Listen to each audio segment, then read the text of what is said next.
자, 이제 우리 다 같이 참 한 장 더 넘겨가지고요. 사도행전 11장 1절 말씀을 함께 한번 읽어보도록 하겠습니다. 시작. 사도들과 유대에 있는 신도들이 이방 사람들도 하나님의 말씀을 받아들였다는 소식을 들었다. 여러분, 여기서 말하는 이방 사람들은 누구를 의미하는 것일까요? 우리가 지난 주일에 함께 나누었던 고넬료와 그 친척들, 친구들, 친지들을 의미하고 있는 것입니다. 베드로는 이방인인 고넬료의 집을 찾아갔고 그들이 복음의 말씀을 듣는 중에 그 집에 성령님이 내리셨습니다. 그리고 바로 그 이방인들이 세례를 받게 된 것입니다. 이 소문이 그냥 신도들에게 쫙 퍼졌습니다. 고넬료의 사건은 그만큼 당시 교회의 충격적인 사건이었고 기독교 역사에서도 한 획을 긋는 중요한 사건입니다. 고넬료는 유대인이 아니라 로마 군인 이방인이었지만 온 가족과 함께 하나님을 경외하는 가운데 특별히 많은 사람에게 자선을 베풀고 구제를 열심히 하는 사람이었고 항상 기도에 힘쓰는 사람이었습니다. 여러분, 하나님께서는 그 구제와 그 기도를 기쁘게 받으셨고 천사를 보내어 베드로를 청해서 구원의 복음을 듣게 하십니다. 고넬료는 혼자 구원의 복음을 듣지 않고 가까운 친지들을 다 모아서 베드로를 기다렸고 복음의 말씀을 듣는 중에 성령님까지 내리시는 그런 축복을 받게 되는 것입니다. 베드로가 두려움과 율법의 한계를 뛰어넘고 이방인 고넬료의 집에까지 찾아가는 것은 절대로 쉬운 일이 아니었습니다. 하나님께서는 베드로가 기도하는 가운데 특별한 환상을 세 차례나 반복해서 보여주시고 성령님을 통해서 그 의미까지 분명하게 가르쳐 주심으로 베드로가 용기를 내어 고넬료의 집에 찾아갈 수 있도록 해주셨고, 그리고 고넬료의 집에 성령님이 내리시는 사건을 통해서 이방인들에게도 십자가와 부활의 복음이 구원의 능력이 있음을 확정해 주신 것입니다. 저는 이 고넬료 사건 너무 중요하게 생각하고요. 이번에 지나가면 언제 제가 또 고넬료 사건을 여러분들에게 또 전하게 되겠습니까? 여러분, 꼭 이 고넬료 사건 반드시 여러분들이 기억하기를 바라고요. 이 고넬료 사건을 통해서 꼭 기억하기를 바라시는 몇 가지 사실 지난주 설교 복습이에요. 다시 한번 여러분들에게 말씀드리겠습니다. 첫 번째로요, 하나님께서는 구제와 기도를 정말 좋아하십니다. 여러분, 구제와 기도가 우리의 신앙생활에 중요한 표지가 되기를 바랍니다. 여러분, 코로나가 다시 창궐을 하면서 정말 안타까운 마음이 들지 않습니까? 이 코로나 때문에 우리 주위에 어려움을 겪고 있는 분들이 적지 않게 있습니다. 저는요, 이 많은 어려운 분들 가운데 특별히 선교사님들을 기억해 주시기를 부탁을 드립니다. 여러분, 우리 선교사님들이요, 주로 대부분 가난한 나라에 가서 선교 사역을 하지 않습니까? 근데 가난한 나라들이 코로나가 더 창궐해서 지금 말로 다 할 수 없는, 상상할 수 없는 그런 고통을 겪고 있습니다. 혹시 우리 목장에서 지금 동역하고 계신 선교사님이 코로나 때문에 현지에서 특별한 어려움을 겪고 계시는 것은 아닌지 여러분 꼭 자주 물어보아 주시고 꼭 자주 살펴보아 주시기를 간곡하게 부탁을 드립니다. 여러분, 우리 목장 선교 후원하는 거 있잖아요. 이것은 선교 헌금이면서 동시에 구제하는 겁니다. 구제하는 헌금입니다. 하나님께서 가장 기뻐하시는 참 그런 헌금 가운데 하나가 아니겠는가, 저는 그렇게 확신합니다. 여러분, 하나님께서는 구제하는 사람을 정말로 좋아하십니다. 둘째로요, 기도할 때 하나님의 초자연적인 역사를 경험하고 누릴 수 있습니다. 고넬료도 기도할 때, 베드로도 기도할 때 하나님의 초자연적인 역사 속으로 들어갔습니다. 기도는 하지 않으면서 나는 하나님을 경험으로 알고 싶다. 여러분, 그것은 한편으로 하나님에 대한 모독이 될 수도 있습니다. 셋째로요, 우연처럼 어떤 일이, 그것이 좋은 일이든 나쁜 일이든 반복될 때에는 여러분, 하나님의 특별한 메시지가 있는 것입니다. 그러나 요즘은 신천지와 이단 사이비 또 보이스피싱 넘쳐나는 시대이기 때문에 여러분, 그런 우연처럼 반복되는 일이 있을 때 몰래 비밀리에 혼자 해석해서는 절대로 안 됩니다. 반드시 목자님과 목녀님과 부목자님과 이렇게 상담하시면서 도움을 받으시고요. 그리고 목장 식구들한테는 적어도 알려줘야 돼. 이런 일이 있다고. 그렇게 목장 식구들과 함께 나누는 가운데 여러분, 그런 특별한 경우를 헤쳐나가시고 해석해 나가시기를 부탁드립니다. 네 번째로, 고넬료는 착한 사람이었고 구제와 기도의 사람이었지만 그 착한 구제와 기도로 구원받은 것이 아닙니다. 그는 구원의 복음을 들어야만 했고 복음 전해줄 사람이 필요했습니다. 여러분, 구원은 오직 부활의 복음을 듣고 예수님을 구주와 주님으로 영접할 때 선물로 받는 것입니다. 그런데 하나님께서는 착한 사람들을 특별히 좋아하시기 때문에 그래서 끝까지 사랑의 추적을 멈추지 않으시고 복음 들을 수 있는 현장으로 끊임없이 그들을 초대하고 계신 것입니다. 그들이 복음을 듣고 복음에 순종할 때 구원을 선물로 받는다는 것 기억하시고요. 그들을 향한 하나님의 끝없는 사랑의 추적의 통로가 되어주시기 바랍니다. 다섯 번째로요. 고넬료 곁에 있던 고넬료의 친지들은 정말로 복받은 사람들입니다. 누구 곁에 머무느냐, 이것이 중요합니다. 내 주위에 어떤 사람들이 있는가, 이게 중요한 거예요. 내가 어떤 관계 속에 살고 있는지 내 삶을 살펴봐야 합니다. 그리고 내 곁에 머무는 사람들에게 나는 누구이며 어떤 사람인가, 여러분 나 자신을 살펴봐야 됩니다. 내 곁에 있는 사람들이 나로 인해서 복받는 그런 사람이 될 수 있도록 저와 여러분이 열심히 살았으면 좋겠습니다. 여섯 번째, 복음 전하는 일은 천사가 할 수 없는 일입니다. 복음은 사람을 통해서만 전해집니다. 하나님께서 영혼 구원의 결정타를 날릴 수 있는 특권은 오직 사람에게만 허락하셨습니다. 여러분, 복음 전하는 일은 무거운 짐이 아니라 특권입니다. 그리고 일곱 번째, 성령님께서 내리시는 구체적인 사건이 있습니다. 여러분, 내가 이 다른 사람을 통해서 옆에서 하나님의 기적이 일어나는 거 경험한 거 좋은 일이에요. 근데 그보다 더 좋은 것은요, 바로 나 자신에게 구체적으로 성령님께서 내리시는 체험을 내가 해보는 게 훨씬 더 좋은 거 아니에요? 저는 우리 다운교회 가족 한 분 한 분 모든 분들이 성령님 내리시는 체험을 다 하게 되기를 간절히 소망합니다. 여러분, 방언이 대표적인 성령님 내리신 현상 가운데 하나입니다. 저는 우리 다운교회 모든 식구들은 다 방언 말하게 되기를 원합니다. 여러분, 이건 제 말이 아니고요. 여러분, 고린도전서 14장에 나오는 성경 말씀이에요. 여덟 번째, 성령님은 다양한 방법으로 내리십니다. 이 안수 기도 받을 때 성령님이 내리시기도 합니다. 그러나 여러분, 안수 받는 것은 조심해야 돼요. 여러분, 아무에게나 머리 내밀고 안수 받는 일이 없기를 바랍니다. 고넬료의 집에서는 복음의 말씀이 선포되는 가운데에 예배 드리는 중에 성령님이 내리셨습니다. 저는 우리 교회는 고넬료의 집에서처럼 예배 현장에서 찬양하는 가운데에, 예배 현장에서 기도하는 가운데에, 예배 현장에서 말씀 듣는 가운데에 성령님 내리시기를 간절히 기대하며 기도하고 있습니다. 우리 여기까지가 지난주일 복습입니다. 이제 오늘 우리 말씀 같이 살펴보겠습니다. 우리 한 장 넘겨서 이어지는 말씀이죠. 2절과 3절 함께 한번 읽어보겠습니다. 시작. 그래서 베드로가 예루살렘에 올라왔을 때에 할례를 받은 사람들이 당신은 할례를 받지 않은 사람들의 집에 들어가서 그들과 함께 음식을 먹은 사람이요 하고 그를 나무랐다. 여러분, 여기서 나무랐다는 말은 비난하고 공격하고 책망했다는 그런 뜻입니다. 지금 천하의 베드로가, 예수님의 수제자 베드로가 지금 책망을 받고 공격을 당하고 있는 것입니다. 여러분, 그들은 왜 베드로를 비난하고 책망하고 공격했습니까? 베드로가 지금 공격을 당하고 있는 이유가 무엇입니까? 하나님께 순종했기 때문이에요. 자신의 생각과 전통의 한계를 뛰어넘어 성령님의 이끄심에 순종해서 고넬료의 집을 찾아갔는데 지금 그것 때문에 비난과 공격을 당하고 있는 것입니다. 다음 가족 여러분, 하나님께 순종할 때 내가 하나님께 순종했다고 해서 항상 좋은 일이 일어나는 것이 아니라는 것을 여러분 꼭 기억해야 합니다.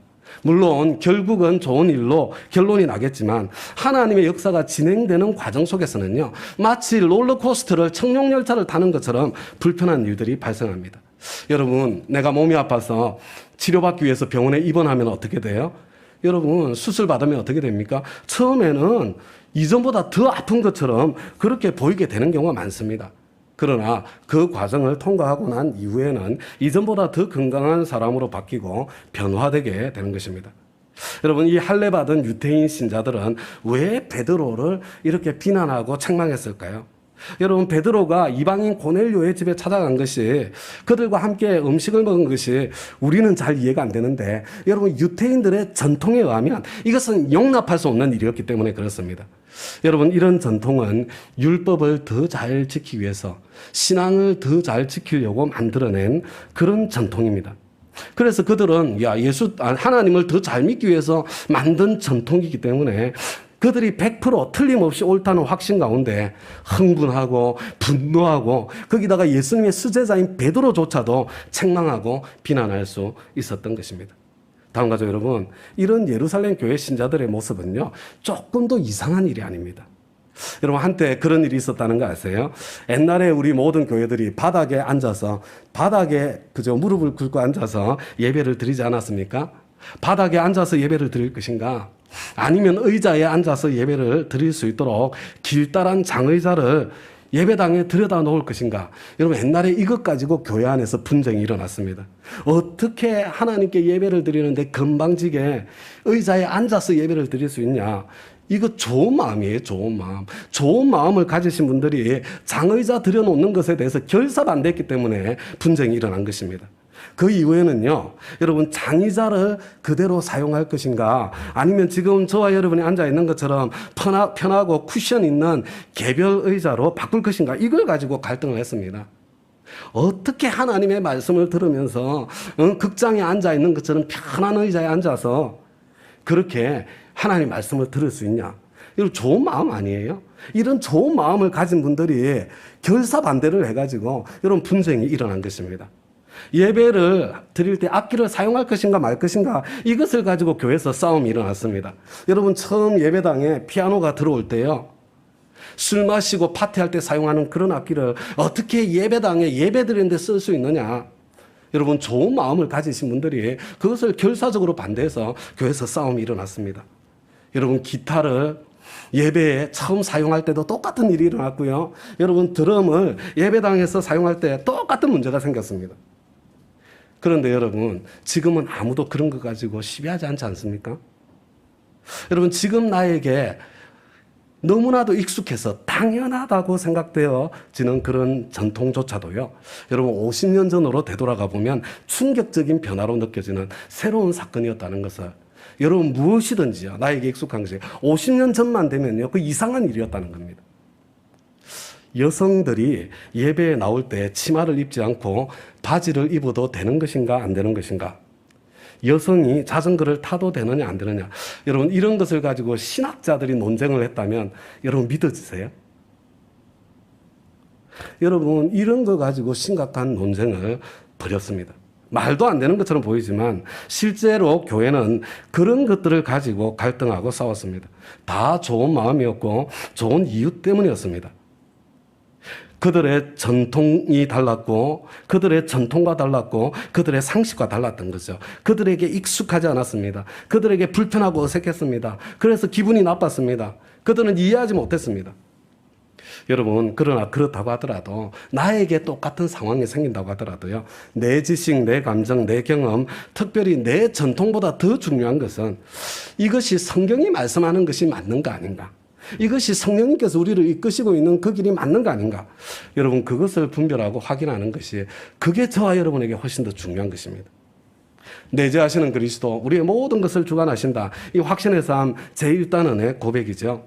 여러분, 예수님을 구주와 주님으로 영접하여 그래서 내 안에 예수님이 살고 계시는 거, 이게 내재하시는 그리스도거든요. 나의 선택과 행동의 표준이 더 이상 나의 지성도 아니요, 감정도 아니요, 전통도 아니요, 하나님의 말씀이 되어야 되고, 내 안에 살고 계시는 성령님의 인도하심이 나의 선택과 행동의 근거가 되어야 한다는 그런 뜻이 내재하시는 그리스도, 우리의 모든 것을 주관하신다, 그런 뜻입니다. 내 지성, 감정, 전통이 중요하지 않다는 것이 아닙니다. 그것이 하나님의 말씀, 성령의 인도하심까지 막는 자리에 서서는 안 된다는 것이죠. 여러분, 베드로가요, 처음 환상을 보았을 때 저는 그런 것을 한 번도 먹어본 적이 없습니다. 경험해 본 적이 없다는 거죠. 저는 절대로 못합니다. 자기의 지성과 전통에 맞지 않다는 겁니다. 자신의 지성과 경험과 전통으로 하나님의 명령을 정면으로 거절했습니다. 그러나 이게 성령님께서 지금 이끌고 계시는 것이구나, 그게 확실해지니까 두려움과 전통을 뛰어넘어 하나님께 순종한 것입니다. 자기도 어렵게 순종한 거예요. 어렵게, 힘들게. 자기도 힘들게 순종했는데 그렇게 하나님께 순종한 것 때문에 지금 예루살렘 교회 신자들에게 지금 공격까지 당하고 있습니다. 여러분, 이런 상황 속에서 베드로는 어떻게 반응했을까요? 여러분, 이 상황 속에서 반응하는 베드로의 모습이 바로 하나님의 사람의 위대함이에요. 제가 입으로 제가 이제 쭉 읽어 드릴 텐데요. 여러분들은 이렇게 눈으로 따라오시면서 마음속으로 이 장면을 한번 상상해 보세요. 공격당하는 베드로, 거기에 대해서 지금 대답하는 베드로의 모습입니다. 자, 읽어 드리겠습니다. 이에 베드로가 그 사이에 일어난 일을 차례대로 그들에게 설명하였다. 내가 요바성에서 기도를 하고 있었습니다. 그때 나는 황홀경 가운데서 환상을 보았는데 큰 보자기와 같은 그릇이 내 귀퉁이가 끈에 매달려서 하늘에서 드리워져 내려져 내 앞에까지 왔습니다. 그 안을 자세히 들여다보니 땅 위에 네발 짐승들과 들짐승들과 기어다니는 것들과 공중에 새들이 있었습니다.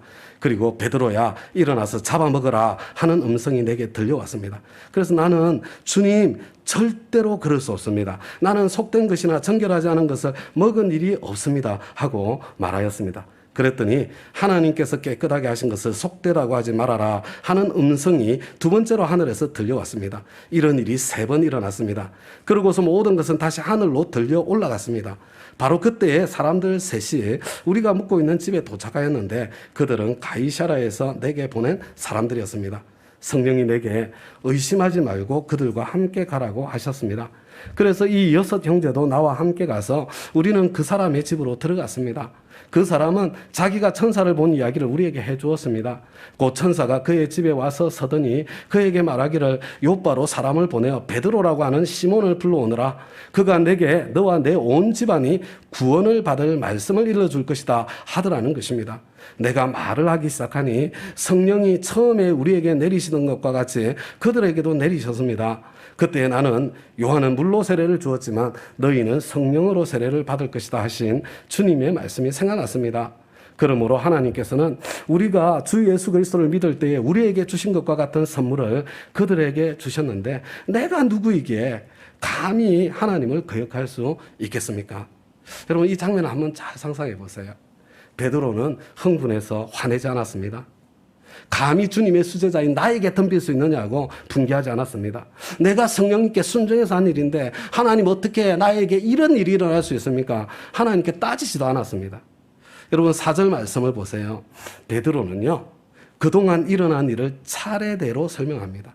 자세히 차근차근 설명한 후에 결론을 내립니다. 17절 말씀이죠.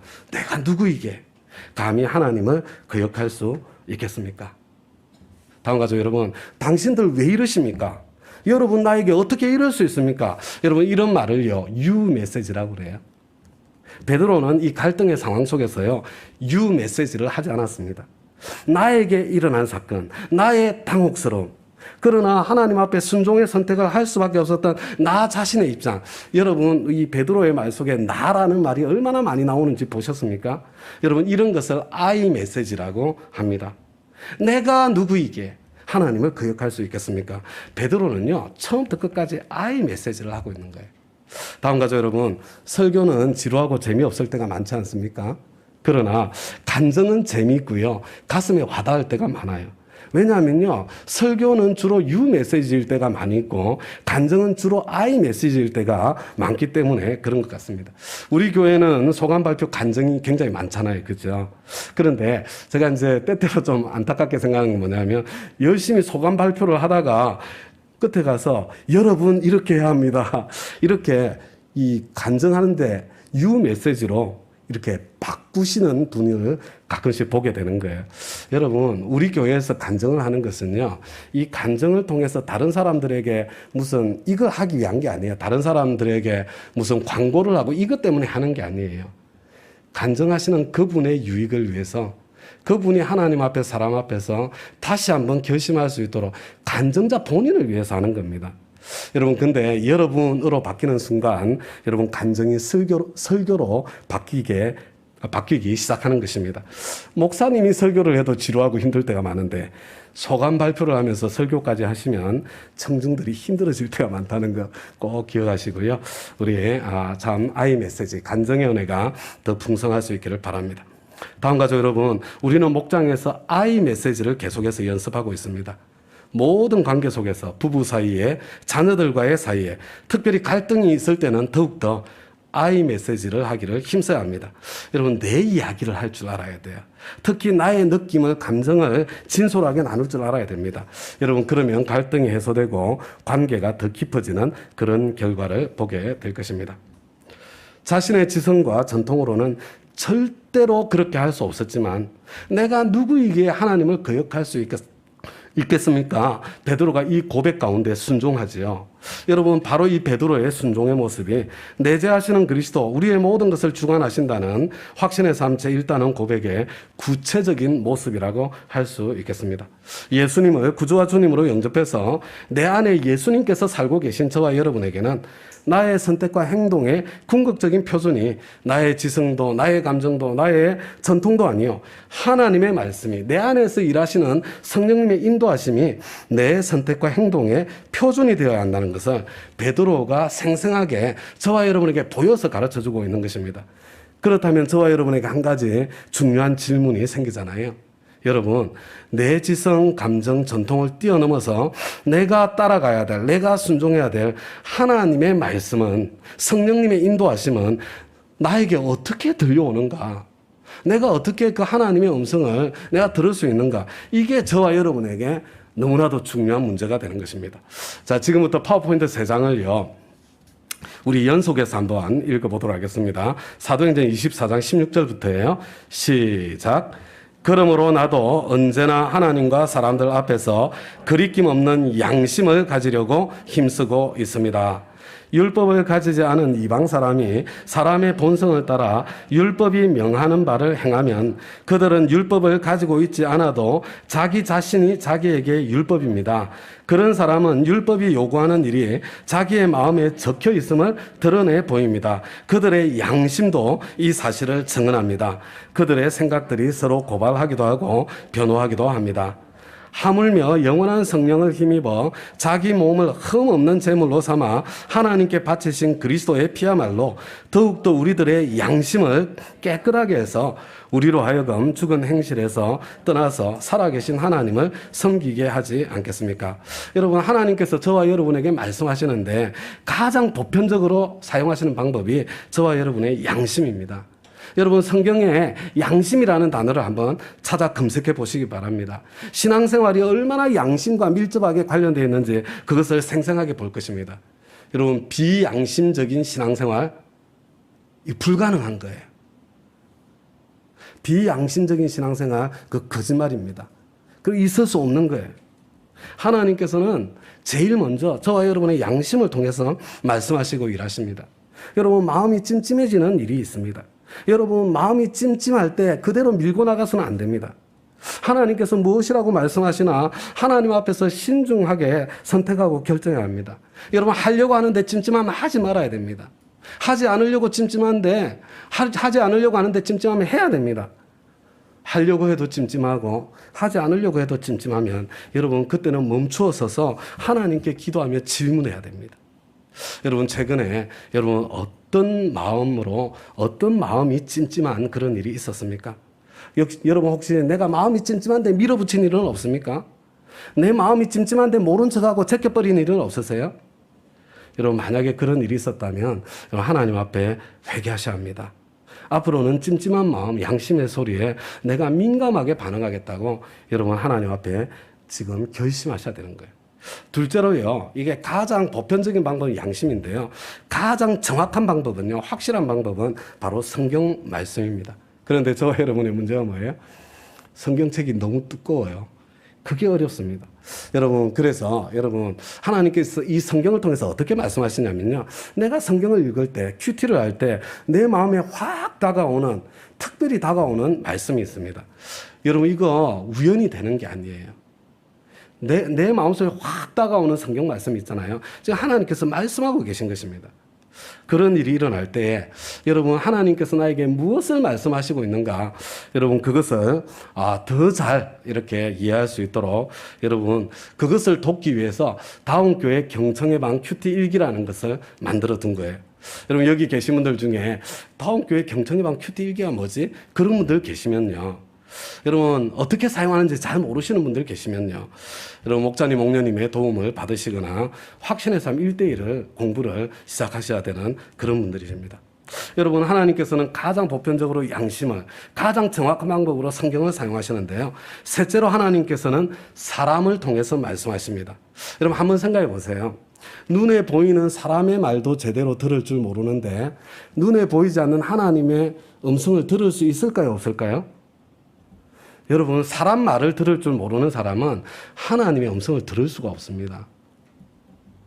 나귀를 통해서 말씀하시는 하나님께서 목장 식구들의 나눔을 통해서 우연히 만난 친구들의 말을 통해서 나에게 말씀하실 수 있는 거예요. 여러분, 넷째로요, 하나님께서는 특별히 주일 예배를 통해서 말씀해 주십니다. 찬양의 가사를 통해서, 찬양 인도자의 멘트를 통해서, 대표 기도자의 기도를 통해서, 특별히 담임 목사님의 설교를 통해서 당신의 교회에 하나님 당신의 뜻과 소원을 선포해주고 계신 것입니다. 여러분, 그런 의미에서요, 이 주일 설교 말씀은 한 주간 내가 붙잡고 살아야 할 하나님의 말씀입니다. 여러분, 그 주일 말씀대로 내가 살아보려고 노력해 본 것, 여러분, 그것을 목장 모임에서 함께 나누는 것입니다.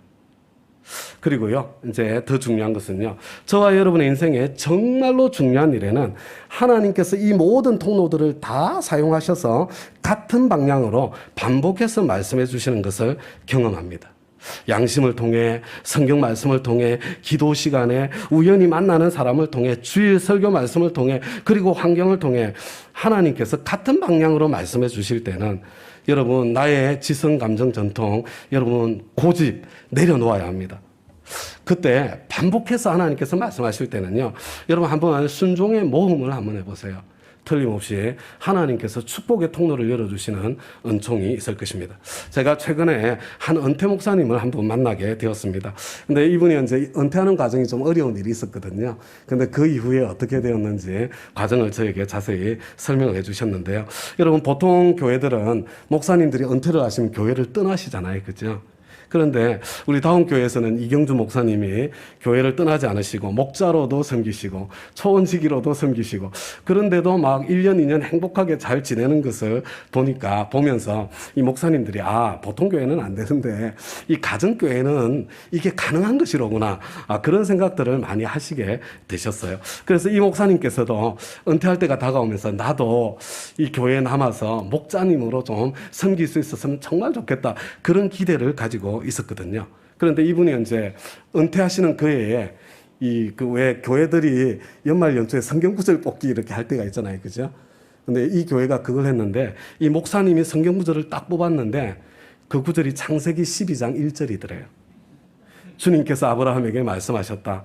너는 내가 살고 있는 땅과 내가 난 곳과 너의 아버지 집을 떠나서 내가 보여주는 땅으로 가거라. 이거 하나님께서 나한테 떠나라고 말씀하시는 건가? 근데 이분이 교회에 머물고 싶은 마음이 너무 간절해가지고 막 이게 영적인 의미로 막 해석을 해서 아니야, 떠나라는 이야기가 아닐 거야, 이렇게 생각을 하면서 해석을 하셨대요. 그런데 이제 이렇게 시간이 지나면서 은퇴를 준비하는 당회가 열렸잖아요. 근데 이 당회를 하는데 장로님들이 목사님께 그렇게 부탁을 했대요. 목사님, 한 5년 정도는 이 선교 목사님으로 파송을 저희들이 해드릴 테니까 선교지도 좀 둘러보시고 형제 가정교회도 섬기시고 하면서 교회를 좀 떠나 계셔주세요. 5년을. 근데 참 좋은 말씀인데 이 목사님이 너무 서운하셨대요. 아니, 내가 지금 교회를 어떻게 섬겼는데 나를 떠나라고, 이렇게 떠나달라고 이야기를 하는 건가, 막 그런 섭섭한 마음이 막 밀려오는데, 근데 이 사모님께서요 결사 반대를 하셨답니다. 사모님은 원래 그 교회 교인이셨는데요, 이 목사님을 만나서 결혼을 해서 50년 동안 그 교회에서만 신앙생활 하신 거예요. 내가 50년 동안 우리 교회 이 한 교회만 다녔는데, 내 모든 인간관계가 이 교회 안에 다 있는데, 그리고 우리 교회를 중심으로 내 삶이 다 지금까지 형성되었는데, 내가 이 교회에 얼마나 많은 희생과 헌신을 담았는데 나보고 떠나라니, 내가 떠나서 어떻게 살 수 있어요? 지금까지는 목사님 하자는 대로 다 했지만 이것만큼은 절대로 안 됩니다. 저는 절대로 떠나지 않겠습니다. 이게 사모님께서 그렇게 말씀하셨답니다. 아내 말을 이번에까지 듣지 않았다가는 이번에는 진짜 무슨 일 날 것 같은 그런 두려움이 생기셔가지고요, 이 목사님께서 당신 뜻대로 하겠습니다, 이렇게 말씀드리고요.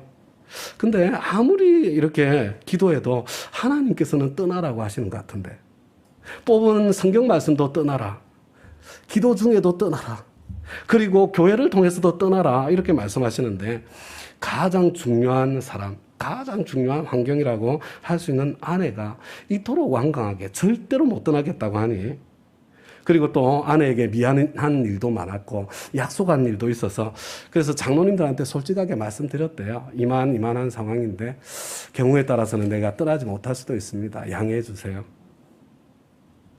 근데 이제 이 은퇴 이후를 이제 결정하는 중요한 당회가 이제 열리기로 예정되어 있던 그날인데요. 근데 이제 아침에 이제 옷을 차려입고 출근을 하는데 이 사모님이 목사님을 붙잡으시더래요. 평상시 그런 일이 한 번도 없었는데. 그러면서 이렇게 눈을 이렇게 쳐다보시고는, 당신 교회를 떠나야 되겠다는 것이 교회에 더 좋겠다고 당신이 생각하는 거야? 하나님께서 떠나라고 말씀하시는 거야? 이렇게 물어보셨대요, 사모님이. 그래서 나는 하나님께서 말씀을 통해, 기도를 통해, 교회를 통해 반복해서 떠나라고 말씀하시는 것 같은데, 나에게 가장 중요한 사람이고, 그리고 나에게 가장 중요한 환경이라고 할 수 있는 당신이 끝까지 반대를 하니까 나는 약속대로 당신 뜻을 존중하려고 해요. 이렇게 대답을 하셨대요. 그러고 났더니 사모님이 한 번 더 물어보시더래요. 눈을 뜨고 이렇게 쳐다보거나, 당신 떠나려는 게 당신 생각이야? 하나님이 그렇게 말씀하신다고 생각하는 거야? 이렇게 또 물어보시더래요. 그래서 두 번째 또 이야기를 했대요. 나는 하나님께서 떠나라고 인도하시는 것 같아. 그랬더니 사모님이 한 번 더 물어보시대요. 당신 떠나려는 게 당신 생각이야? 진짜 솔직하게 이야기해봐. 하나님께서 떠나라고 말씀하시는 거야. 네, 목사님께서 하나님께서 떠나라고 말씀하시는 것 같아요. 이렇게 대답을 했대요. 3번 같은 질문을 하고 난 뒤에요, 사모님이 한숨을 푹 쉬시고는, 하나님께서 그렇게 말씀하셨다면 내가 어떻게 끝까지 반대를 하겠어요? 그렇다면 교회를 떠나도록 하겠습니다.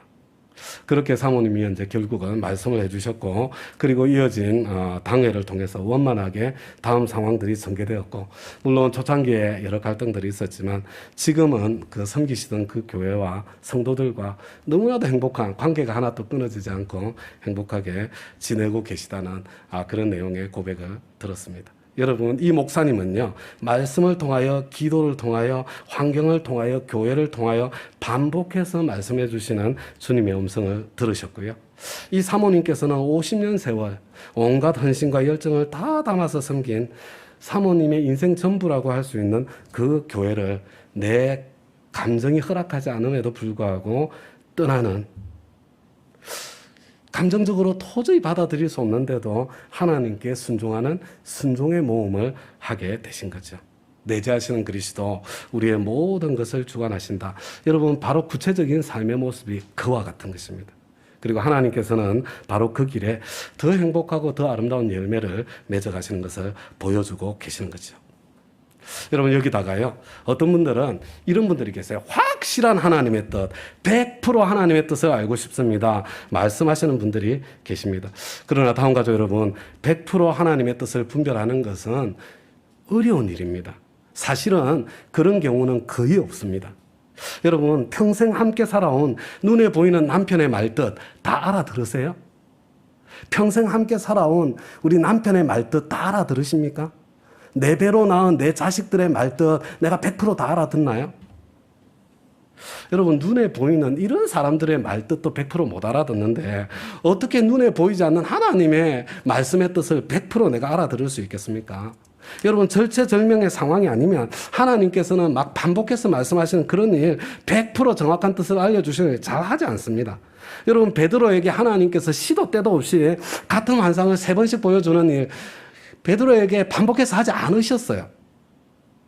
혹시 이 자리에 계신 다운 가족 여러분, 혹시 여러분들 가운데 시도 때도 없이 환상이 보이거나 하나님의 음성이 들리는 그런 분들 혹시 이 자리에 계십니까? 여러분, 그런 분들이 계시면 둘 중에 하나예요. 여러분, 첫 번째는요, 베드로보다, 아브라함보다 더 영적으로 민감하고 영적으로 성숙한 사람이거나, 그럴 가능성이 있죠. 여러분, 만약에 그렇지 않다면요, 제가 정말 죄송한데 정신과 진료를 받아야 될 지금 그런 상황에 처해 계신 분들이세요. 이거 어느 쪽일 것 같으세요? 영적으로 정서적으로 여러분 만약에 지금 시도 때도 없이 환상이 보이고 시도 때도 없이 뭐 소리가 들리면요. 지금 영적으로 정서적으로 굉장히 위험한 상황에 처해 있을 가능성이 많습니다. 본인 조심하셔야 돼요. 그리고 옆에 있으신 분들은요, 더 조심해야 됩니다. 한 7, 80% 정도 하나님의 뜻이 아닌가 이렇게 생각이 되어지면요. 여러분 그때 그냥 순종의 모험을 한번 해보는 겁니다. 그리고 내가 순종의 발걸음을 내디디면 여러분 나머지 부족한 20, 30%는 내가 움직이는 중에 하나님께서 말씀해 주시고 가르쳐 주시는 거죠. 다음 가족 여러분, 우리가 새로운 일을 시도하거나 변화를 시도해 나갈 때 때때로 내 마음이 불편해지는 그런 경우가 많을 것입니다. 여러분 내 전통과 충돌해서 그런 거예요. 그런 상황 속에서 저와 여러분은요 계속해서 끊임없는 질문을 해야 됩니다. 이것이 성경이 말씀하시는 그 방향이 맞나? 불편할 때 이것이 성경이 말씀하시는 그 방법이 맞나? 여러분 내 생각에 성경의 방향과 성경의 방법과 조금 다르다고 내가 뭐 성경의 말씀이고 방향이면 그 길로 가야죠. 그죠? 근데 어떤 때는 지금 일어나고 있는 변화가 성경의 방향, 성경의 방법하고 다르게 느껴질 때가 있잖아요. 아, 이거 지금 성령의 인도하심과 다르다고 생각될 때가 있을 거 아니에요? 여러분, 그럴 때도요, 이 예루살렘 성도들처럼 유 메시지 하시면 안 됩니다. 여러분, 내 생각에 성경의 길이 아니고 성경의 방법이 아니고 성령의 인도하심이 아닌 것처럼 느껴진다고 하더라도 여러분, 이 예루살렘 교회 성도들처럼 유 메시지를 하며 무리하게 비난하고 책망하기를 선택해서 안 돼요. 왜냐하면 1번은요, 내 성경에 대한 해석이 100% 맞을 가능성이 없고요. 그리고 틀릴 가능성이 있고요. 그리고 설사 내가 100% 옳다고 하더라도 우리의 방법은 하나님의 방법, 사랑의 방법으로 해야 되기 때문에 그렇습니다. 여러분 베드로는 어떻게 반응해요? 그런 상황 속에서조차도 아이 메시지를 하며 차근차근 상황을 설명해 주잖아요. 얼마나 예의 바르고 얼마나 성숙한 모습입니까? 이 베드로의 이런 모습이 있었기 때문에 예루살렘 교회는 평화를 되찾게 되고요. 한 걸음 다음 단계를 향해서 전진하게 되는 아름다운 열매가 맺히게 되는 거죠. 이제 오늘 설교를 마무리하겠습니다. 베드로는 자신의 지성과 두려움이라는 감정과 전통을 뛰어넘어 하나님께 순종했습니다. 순종했는데도 불구하고 비난과 공격을 당했습니다. 순종의 길에 항상 좋은 일만 일어나지 않습니다. 반대로 비난과 공격을 당할 수 있습니다. 이상한 일이 아닙니다. 갈등의 상황이 펼쳐질 수 있습니다. 이런 갈등의 상황 속에 예루살렘 교회 성도들처럼 유 메시지로 상대방을 공격하지 않았으면 좋겠습니다. 성숙한 베드로처럼 아이 메시지로 차근차근 차례대로 설명할 수 있는 그런 성품과 신앙의 역량을 함께 기를 수 있기를 바랍니다. 여러분 바로 그 현장이 연습장이 목장입니다. 저와 여러분 목장에서 이거 계속 연습하고요. 가정에서 일터에서 아름다운 결실을 누리게 되시기 바랍니다. 베드로는 내가 누구이기에 하나님을 능히 막을 수 있겠습니까? 그렇게 결론을 내리고 고백하지요. 저와 여러분의 결론이고 고백이 되기를 바랍니다. 여러분 이것이 바로 내재하시는 그리스도, 우리의 모든 것을 주관하신다는 여러분 그 고백의 구체적인 모습이라고 할 수 있습니다. 여러분 내가 나의 지성과 감정과 전통을 뛰어넘어서라도 순종해야 될 하나님의 뜻과 하나님의 음성을 어떻게 구별할 수 있겠습니까? 하나님께서는 가장 보편적인 방법으로 양심을 사용하십니다. 가장 확실한 통로로 성경 말씀을 사용하십니다. 그리고 기도를 통해, 환경을 통해, 사람을 통해, 무엇보다도 주일 예배와 설교 말씀을 통해 저와 여러분에게 말씀해 주십니다. 특별히 이 모든 것들이 한 방향을 가리킬 때는 여러분 두렵고 떨리는 마음으로 순종의 모험을 시작해 주시기 바랍니다. 최근에 지금 반복해서 지금 하나님께서 말씀하고 계신 일이 무슨 일이 있으세요? 주보 한쪽 모퉁이에다가 잘 적어 놓으시기 바랍니다. 이제 우리 다 함께 자리에서 일어나셔서 하나님께 찬양하며 기도할 텐데요. 우리 교회 신약교회와 같은 모습으로 변하기를 기대하고 사모하면서 이 땅 위에 하나님의 교회 우리 주님 앞에 함께 찬양하겠습니다.